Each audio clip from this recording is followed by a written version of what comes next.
Safi, ville portuaire à environ 300 km au sud de Rabat, a été touchée dimanche par de violentes précipitations orageuses.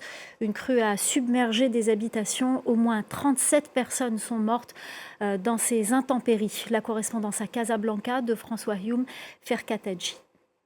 Le bilan est extrêmement lourd et il pourrait s'aggraver. Le Maroc n'avait pas connu un tel drame lié à des inondations depuis 10 ans. Des pluies diluviennes se sont abattues hier, en fin d'après-midi, sur la petite ville de Safi, 300 000 habitants, située sur la côte atlantique. 35 mm de pluie sont tombés en 1 heure. Des rues de la ville ont été submergées par les flots.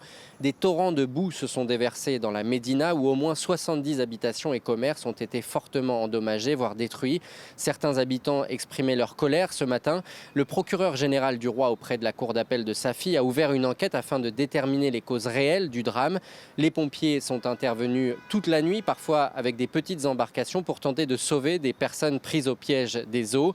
Les opérations de sécurisation sont toujours en cours dans la ville et les autorités appellent à la plus grande vigilance car de nouveaux orages sont attendus. Pour demain, les écoles seront fermées pendant 3 jours minimum. En attendant, les habitants pleurent les victimes et constatent les dégâts, des morts, des blessés, des dizaines de véhicules endommagés, des magasins détruits. Safi, c'est aussi la ville des artisans potiers. Ils ont fait la renommée de cette cité côtière. Et cet après-midi, des images montraient des ateliers totalement dévastés avec des centaines de poteries au sol, brisées en plusieurs morceaux. Alors ce soir, les habitants vont scruter le ciel en espérant que les pluies ne soient pas aussi violentes qu'hier.